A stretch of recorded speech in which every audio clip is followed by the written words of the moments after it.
Dalam setiap peradaban yang besar, selalu ada kisah yang tersembunyi di balik kisah kejayaannya. Kisah tentang harapan, pengorbanan, dan juga pilihan yang menentukan masa depan. Tanah Jawa bukan hanya saksi dari kemegahan, tapi juga saksi dari perpecahan yang pernah mengoyak satu darah yang sama. Dan ketika konflik tak lagi membawa arti, lahirlah sebuah jalan baru. Jalan yang tak ditempuh menggunakan pedang, melainkan dengan keberanian hati. Pada abad ke-9 Masehi, di tanah Jawa yang subur dan penuh berkah, berdiri sebuah kerajaan besar yang pernah bersatu. Kerajaan Mataram kuno. Namun, kerajaan yang agung ini kemudian terpecah menjadi dua kekuatan besar yang saling berseteru selama bertahun-tahun. Kedua dinasti ini, meski berasal dari nenek moyang yang sama, telah bermusuhan terlalu lama. Perbatasan sering bergejolak, rakyat resah dan kemakmuran terganggu. Di utara, dinasti Shailendra berdiri sebagai para penguasa Buddha yang membangun Candi Borobudur yang megah. Rakyatnya hidup dengan tentram dengan ajaran Buddha tentang kasih sayang dan kebijaksanaan. Sedang di selatan, dinasti Sanjaya diisi oleh keturunan raja-raja Hindu yang perkasa. Mereka membangun Prambanan yang menjulang. Para kesatrianya gagah dan berani, serta rakyatnya hidup dalam tradisi Hindu yang kuat. Namun, pada tahun 838 Masehi ini, angin perubahan mulai bertiup. Sebuah harapan muncul dari rencana yang tak pernah terduga.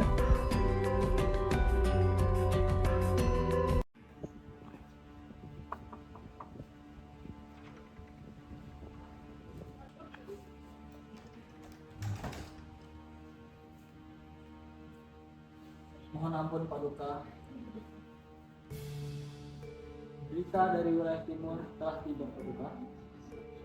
Adakah bentrokan kecil dari pasukan Sanjaya, Patih? Sayangnya, iya Paduka. Ada sedikit bentrokan kecil di wilayah timur tentang wilayah pertambangan, tapi tidak ada korban jiwa. Sudah berapa lama kita dalam masa kegagalan ini, Patih? Sudah 30 tahun Paduka, sejak kekuasaan Ayahanda Sri Dharamendra. 30 tahun? Rakyat lelah, Patih. Sawah-sawah di perbatasan tidak berani ditanami penuh. Pedagang enggan melintasi karena takut dirampok. Sungguh, kehidupan yang tidak elok.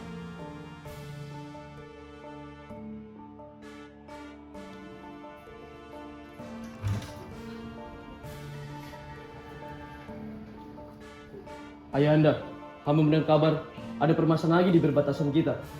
Duduklah anakku, kita akan membicarakan tentang masa depan kerajaan ini. Ayahanda, mengapa kita tidak selesaikan masalah ini dengan kekuatan kita? Lihatlah Borobudur anakku. Apakah dia dibuat dengan kekerasan? Tidak anakku. Dia dibuat dengan kerjasama, kebijaksanaan, dan ribuan tangan. Namun Ayahanda, semakin lama kita menunggu, semakin sering mereka mengganggu wilayah kita. Ada cara lain anakku. Cara yang lebih bijaksana dan lebih mulia.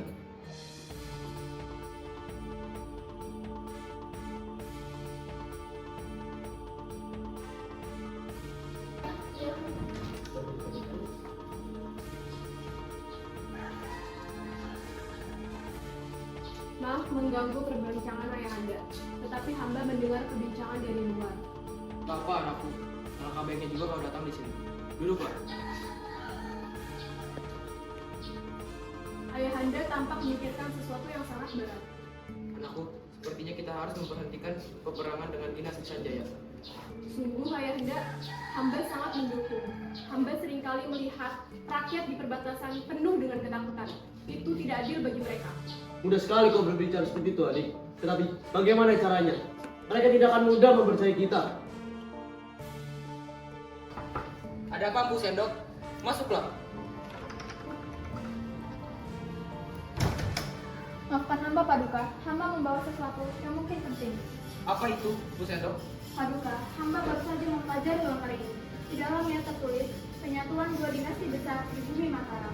Di lontar ini dikatakan bahwa ketika matahari dan bulan tampak dalam langit yang sama, maka kejayaan Mataram akan tiba.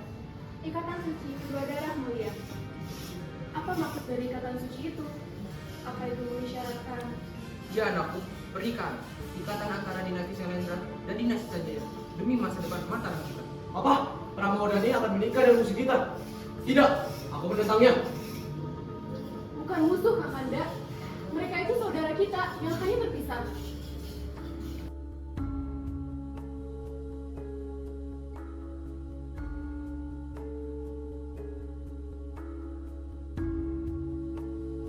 Pikatan, matamu penuh dengan pertimbangan hari ini.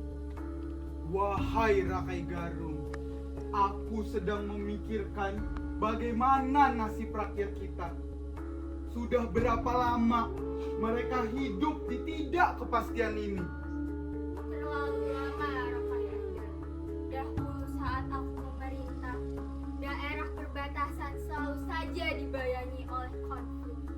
Kami bermimpi suatu saat dinasti Sanjaya dan Shailendra bisa berdiri berdampingan bagaikan Wisnu dan Siwa. Walaupun berbeda, tetapi mereka saling melengkapi.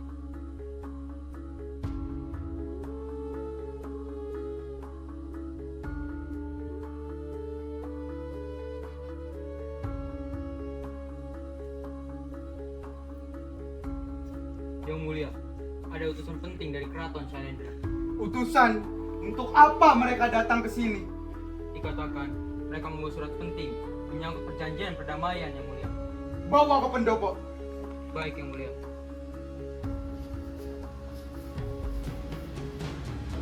Hamba menghadap kepada Yang Mulia Raka Cikatan.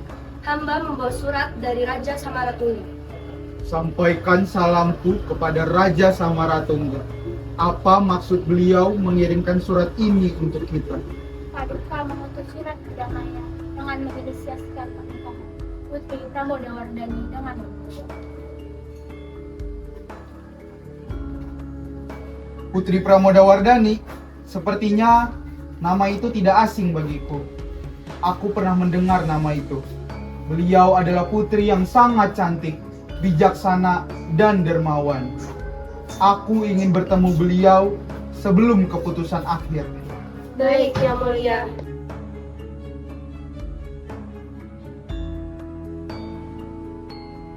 Dan perasaanmu, Tuan Putri, sebentar lagi adalah hari yang sangat istimewa bagimu. Betul, Dayang. Meski aku sedikit sangat takut karena aku harus menikah dengan seseorang yang tak pernah ku kenal sebelumnya. Aku juga kadang suka gugup, tapi aku memiliki penuh harapan. Aku memikirkan bagaimana nasib para rakyat-rakyatku yang terlebih dahulu. Pramodawardhani! Kita harus bicara. Boleh kau tinggalkan kami berdua, Dayang? Baik, Tuan. Permisi, Tuan.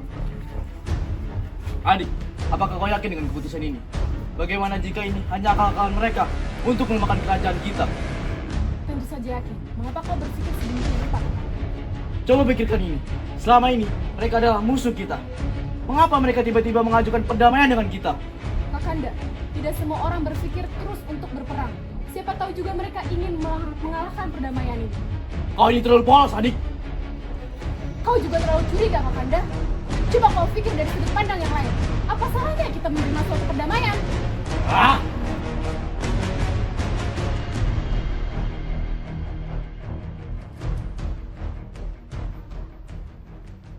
Selamat datang Pangeran Rakai Cikatan. Hamba berterima kasih atas kedatangan Pangeran. Hamba berterima kasih kepada Paduka Sri Samaratungga. Hamba sangat bangga dapat berada di kerajaan keraton yang sangat megah ini. Mari duduklah sembari menunggu Tuan Putri.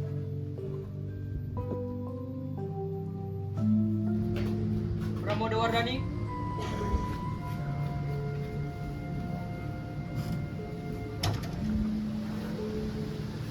ini putriku Pangeran Pramodawardhani. Saya sangat merasa bangga dapat bertemu putri yang tersohor ini. Hamba juga senang bertemu dengan pangeran yang dikatakan peduli dengan hatimu. Baiklah, hamba akan meninggalkan kalian untuk saling mengenal. Permisi. Tuan Putri, maukah kau menemaniku untuk mengelilingi taman yang indah ini? Tentu saja, pangeran. Taman ini sangat cantik sekali, seperti taman yang ada di surga. Begitu harum dan begitu wangi bunga-bunga yang ada di sini. Terima kasih, pangeran.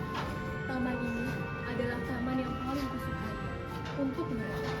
Kalau hamba boleh tahu, mengapa Putri sering merenung di taman ini? Tentang masa depan, perdamaian, untuk ke depan. Hamba merasakan hal yang sama. Hamba ingin segera berakhir permasalahan ini. Kesempatan itu telah tiba, bukan?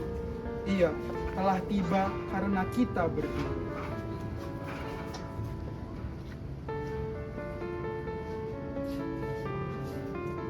Tuan Putri, hari ini kau terlihat begitu cantik, seperti dewi yang turun dari kayangan. Terima kasih Dayang Sari. Namun, aku juga masih gugup.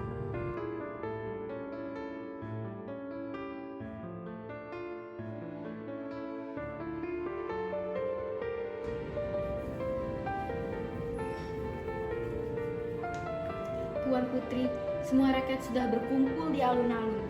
Mereka sangat gembira. Benarkah? Itu adalah hal yang penting bagiku.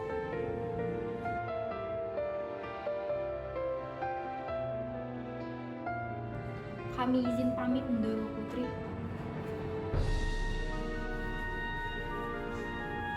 Putriku, kau sangat cantik hari ini. Saya sangat bangga kepadamu. Terima kasih juga Yanda untuk segalanya. Hari ini bukanlah hari yang sekedar pernikahan untuk kamu, tetapi hari yang bersejarah bagi bumi Mataram. Mari Tuan Putri.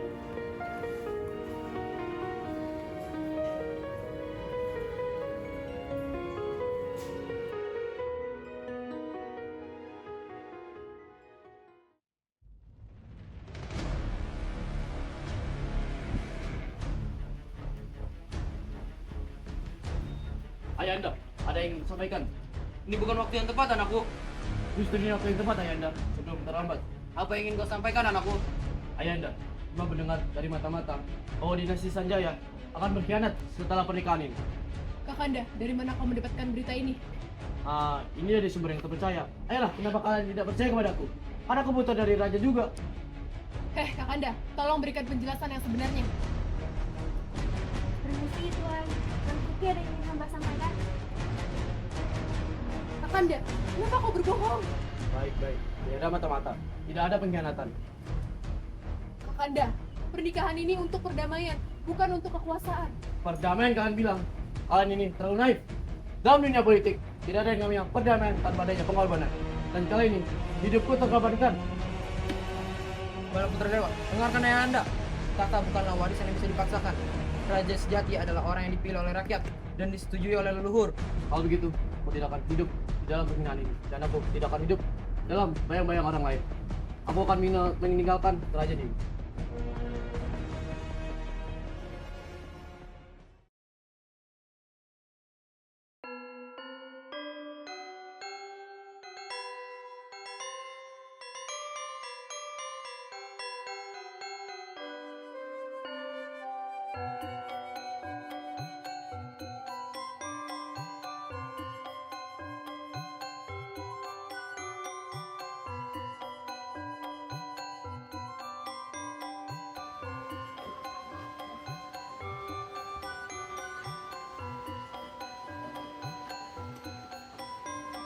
Pada hari yang berbahagia ini, di hadapan para leluhur, para dewa, dan para rakyat Mataram, kita saksikan dua jiwa mulia untuk perdamaian di tanah Jawa. Pangeran Rakai Pikatan dari dinasti Sanjaya, bersediakah pangeran untuk menikah dengan Putri Pramadawardhani dari dinasti Shailendra untuk menjadikan istri melalui ikatan suci? Hamba sangat bersedia untuk menyerahkan seluruh jiwa dan raga dan berbakti kepada istri serta kedua dinasti ini. Putri Pramodawardhani dari dinasti Shailendra, bersediakah Tuan Putri untuk menerima Pangeran Rakai menjadi suami Putri? Hamba bersedia dengan penuh keikhlasan untuk mengemban amanah ini. Saudara-saudaraku, hari ini ialah hari kebahagiaan seluruh Mataram. Karena kedua sungai bersatu mengairi kerajaan kita.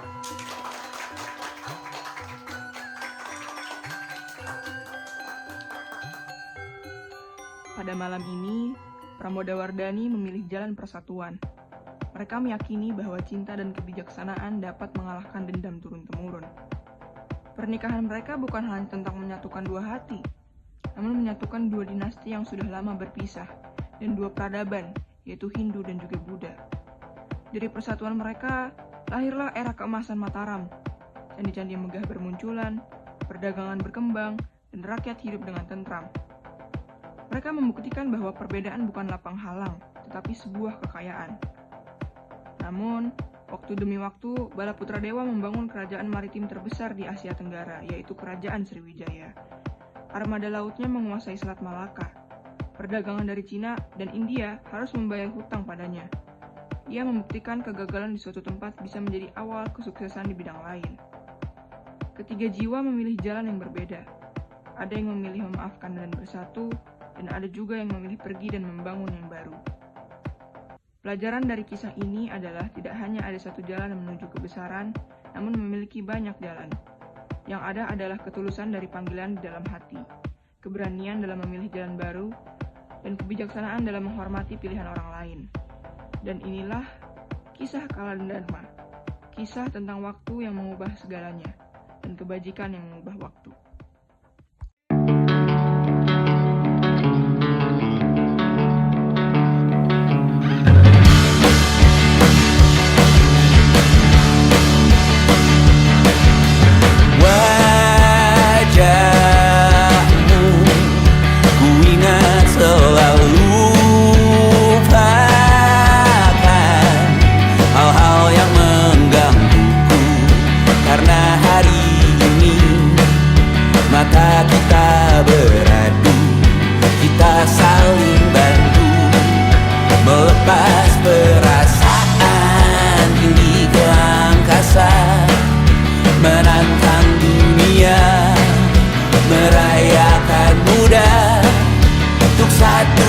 Saja kita hampir mati, dan kau selamatkan aku, dan ku menyelamatkanmu. Dan sekarang aku tahu